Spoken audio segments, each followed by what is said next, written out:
Bonjour à tous. Aujourd'hui, je vais vous parler de l'histoire de l'Europe sous un angle original, celui de la génétique et de la linguistique.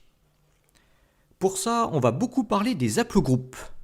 Ce sont des groupements de gènes portés par le chromosome Y, qui témoignent des anciennes migrations par la voie masculine. On va comparer ça avec la diffusion des grandes familles linguistiques. On pourra ainsi distinguer les dominations politiques et culturelles des dominations démographiques ou guerrières. On va commencer notre histoire vers 25 000 avant Jésus-Christ, c'est-à-dire au Paléolithique en pleine glaciation, alors que le monde est encore habité par des chasseurs-cueilleurs. C'est l'époque où l'aplogroupe I émerge au cœur de l'Europe. C'est le plus vieux substrat européen qui subsiste aujourd'hui. Il se répand très vite sur une bonne partie du continent. Au même moment, l'aplogroupe R émerge dans l'Altaï, au cœur de l'Asie. Il va se révéler essentiel en tant que terreau des Indo-Européens. Les steppes immenses de l'Eurasie favorisent sa diffusion vers l'ouest. Il se scinde en deux au passage, mais on va se focaliser sur la branche R1 septentrionale. C'est elle qui atteint l'Europe, où elle se subdivise à nouveau en deux branches qui vont s'avérer fondamentales, le R1A au nord et le R1B au sud. Pendant ce temps-là, les populations I poursuivent leur expansion vers le nord de l'Europe à l'occasion du réchauffement interglaciaire. En 10 000 avant Jésus-Christ, le climat est devenu chaud et humide. On est au cœur du Mésolithique. Dans le croissant fertile, la sédentarisation des populations entraîne la domestication des premières plantes et animaux. L'agriculture et l'élevage se diffusent très vite à travers l'Anatolie, provoquant un véritable boom démographique. C'est peut-être cette pression d'est en ouest qui entraîne une migration particulièrement énigmatique depuis la Grèce. Vers 7000 avant Jésus-Christ, des populations R1B traversent la Méditerranée avant de se répandre dans le Sahara, qui est alors une savane verdoyante. Ils finiront par se stabiliser au niveau du lac Tchad, où ils demeurent encore aujourd'hui. On remarque au passage que la couleur de la peau s'adapte très vite au nouveau climat. C'est ainsi qu'on en arrive au plus grand chamboulement dans l'histoire de l'Europe. Les agriculteurs-éleveurs du Proche-Orient vont se répandre subitement vers l'ouest au cours de deux vagues pratiquement simultanées. La plus importante concerne l'aplogroupe G, qui est présent notamment en Anatolie. Vers 6500 avant Jésus-Christ, ces peuples gagnent les Balkans, puis s'avancent jusqu'en Europe occidentale par le nord des Alpes, avant de redescendre vers l'Espagne vers 4500 avant Jésus-Christ. Cette expansion donnera naissance à la culture rubanée. La deuxième migration qui se fait en parallèle est moins évidente d'un point de vue génétique. Elle met probablement en jeu l'aplogroupe E1B1B qui domine l'Afrique du Nord et s'étend jusqu'à la côte du Levant. Cette fois, la diffusion de l'agriculture se fait par voie de mer, peut-être depuis l'île de Chypre. Ces navigateurs passent par la Grèce et s'installent massivement dans l'actuelle Albanie où ils résident toujours. Puis l'expansion se poursuit jusqu'aux côtes espagnoles, mais de façon plus diffuse.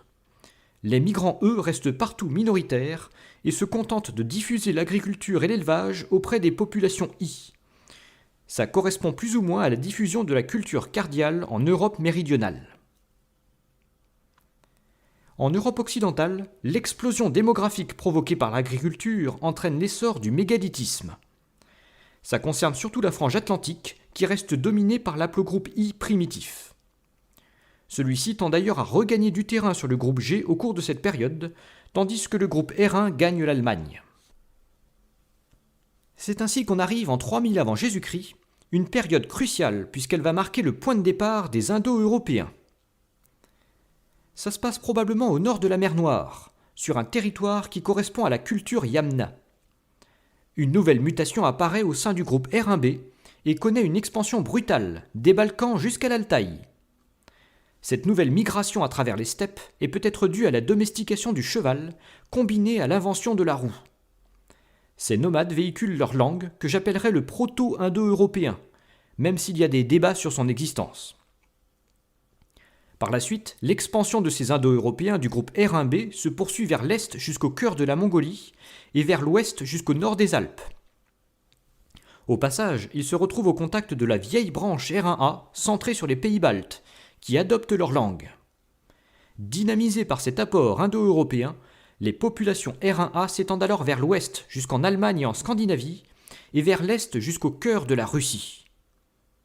Les langues indo-européennes se diversifient beaucoup sur des territoires aussi immenses. Au même moment, en Anatolie, des éleveurs du groupe J2 profitent de l'assèchement du climat pour s'étendre aux dépens des agriculteurs du groupe G. Dans ces montagnes riches en métaux, ils font une découverte majeure. Comment fabriquer du bronze en mélangeant du cuivre et de l'étain ? Les Indo-Européens du voisinage s'empressent de récupérer leur découverte. Les armes en bronze, combinées aux chars tirés par des chevaux, les rendent encore plus puissants. Ils prennent les rênes en Grèce comme en Anatolie. Dans les deux cas, leur langue va s'imposer tandis que leurs gènes resteront minoritaires. Ainsi naissent les Mycéniens en Grèce et les Hittites en Anatolie vers 2000 avant Jésus-Christ. La métallurgie du bronze gagne très vite la Bohême, qui est le seul endroit où se trouvent rassemblés des gisements de cuivre et d'étain. Ça rend les Indo-Européens du secteur tout puissants, ce qui leur permet d'amorcer une nouvelle vague de migration vers l'ouest, jusqu'en Espagne et dans les îles britanniques. Il s'agit cette fois d'une migration essentiellement guerrière et masculine, ce qui explique que les populations conquises conservent leur langue maternelle, alors que les conquérants imposent leur gène. L'exemple le plus frappant est celui des Basques. Ils sont majoritairement R1B et possèdent donc des gènes indo-européens, mais leur langue constitue comme un témoignage de l'époque où le groupe I dominait la région. Pendant ce temps-là, les Indo-Européens du groupe R1A poursuivent leur mouvement vers l'est, jusqu'à atteindre les limites de l'Afghanistan vers 2000 avant Jésus-Christ. Là, ils se divisent en deux branches. L'une s'avance en Iran, où ils formeront les Mèdes et les Perses. L'autre s'avance en Inde, où ils formeront les Indo-Aryens. Le R1A tend également à remplacer le R1B sur une bonne partie des steppes d'Asie centrale. Finalement, la grande migration indo-européenne se sera faite en deux principales vagues, celle du R1B d'abord, puis celle du R1A. En Europe, la pression guerrière depuis l'Europe centrale se poursuit pendant tout l'âge du bronze. Les langues indo-européennes atteignent sans doute assez vite le Danemark et les Pays-Bas. La situation est plus complexe en Espagne et en Italie. Dans la péninsule ibérique, les Lusitaniens ont une langue indo-européenne, mais pas les Ibères. En Italie, les futurs latins sont indo-européens, mais pas les Étrusques. Autre curiosité, les Illyriens adoptent une langue indo-européenne en l'absence de toute migration, donc par simple influence culturelle. On se retrouve alors en 1200 avant Jésus-Christ. En Méditerranée orientale, ça marque l'épuisement des ressources en étain nécessaires au bronze, alors même que les chevaux des steppes commencent à devenir assez robustes pour être montés. Ça déclenche une puissante vague de migration avec des conséquences génétiques limitées, mais bien documentées par l'archéologie et l'écriture. À partir de 800 avant Jésus-Christ, les événements s'emballent. Les Phéniciens vont chercher les métaux manquants en fondant des comptoirs jusqu'en Espagne. Puis les Grecs leur emboîtent le pas plus au nord. Cependant, ces colons resteront partout minoritaires et ne modifieront pas fondamentalement la génétique de ces pays. L'arrivée des Mèdes et des Perses a des conséquences bien plus durables. Eux aussi profitent d'une puissante cavalerie montée, qui leur permet de conquérir presque tout le monde antique. La génétique confirme que les Kurdes actuels sont liés à ces migrations R1A d'Orient, tandis que les Arméniens sont surtout liés aux migrations R1B d'Occident. Aujourd'hui, le Kurdistan apparaît comme un mélange génétique de ces deux apports. Pendant ce temps-là, en Europe occidentale, les Celtes installés juste au nord des Alpes profitent à fond de leurs gisements de fer. Grâce à cette nouvelle métallurgie, ils imposent leurs lois sur des territoires immenses. D'abord en Gaule, puis dans les îles britanniques, puis en Espagne et dans le nord de l'Italie, et jusqu'en Anatolie. Leur langue indo-européenne s'impose dans leur sillage. Cette domination celtique est remise en cause par l'expansion romaine. Les Romains ne diffusent pas leur gène, mais ils imposent le latin sur une bonne part de l'Occident. Seuls les Basques conservent leur langue, ainsi que les Berbères en Afrique du Nord et les Illyriens.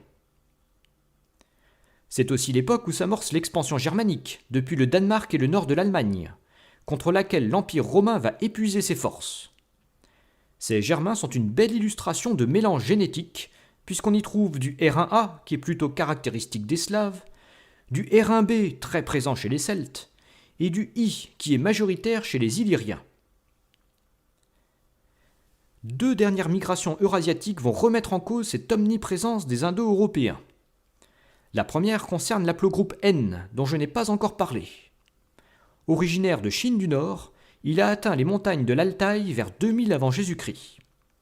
Puis il s'est répandu vers l'ouest, en longeant la limite entre les steppes et la forêt, jusqu'à atteindre la Finlande et l'Estonie vers 1000 avant Jésus-Christ. Cette migration est associée à l'apparition d'un nouveau groupe linguistique, les langues finno-ougriennes, qui donneront naissance au finnois et à l'estonien.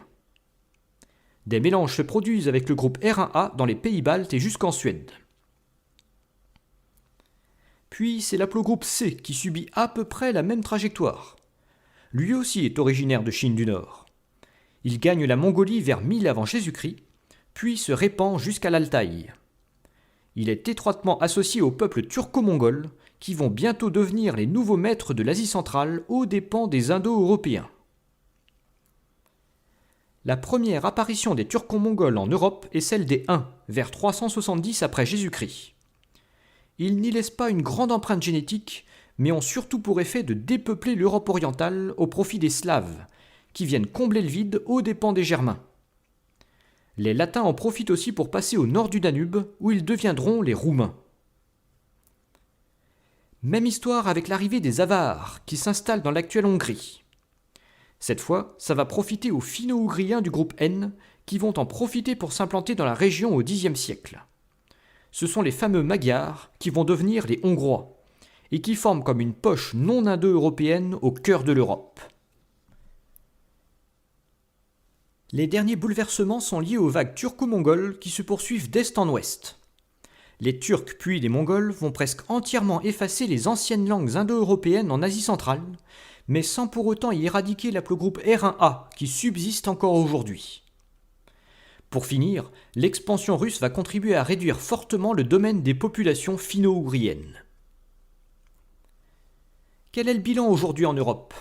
Ça mériterait une vidéo à part entière, mais voici sommairement la situation génétique. On va représenter uniquement l'aplogroupe majoritaire, mais il faut savoir qu'il y a des mélanges partout. L'aplogroupe I originel se maintient surtout en Scandinavie, en Sardaigne et en Bosnie. L'aplogroupe R1, apporté par la grande vague indo-européenne, mérite d'être subdivisé. Sa version R1b concerne essentiellement l'Europe occidentale, tandis que R1a englobe tous les pays slaves du Nord. L'aplogroupe E1b1b, qui est omniprésent en Afrique du Nord, reste majoritaire au Kosovo et très implanté dans le Péloponnèse. L'aplogroupe N, venu d'Extrême-Orient, est majoritaire en Finlande et au nord de la Russie. Il est lié aux Finno-Ougriens. L'aplogroupe J2, caractéristique des éleveurs d'Anatolie, est beaucoup implanté à Chypre et en Crète. Enfin, l'aplogroupe G, apporté par les premiers agriculteurs d'Anatolie, est devenu partout minoritaire. Finalement, le sud-est de l'Europe est caractérisé par un mélange entre de nombreux haplogroupes. Cette répartition très schématique n'a plus aucun lien avec les peuples et cultures actuelles, mais elle est comme un fossile des grands bouleversements qui ont secoué l'Europe pendant près de 10 000 ans. Ce qui est fascinant, c'est que la linguistique et la génétique révèlent des pans entiers de l'histoire ancienne qui étaient jusqu'alors inaccessibles faute d'écriture. N'hésitez pas à me dire si cette vidéo vous a plu, et abonnez-vous si ce n'est pas déjà fait pour être informé des prochaines vidéos. Vous pouvez aussi recevoir gratuitement la lettre d'actualité d'Hérodote.net. Il suffit de cliquer sur le lien dans la description. Merci pour votre fidélité et à bientôt pour d'autres épisodes.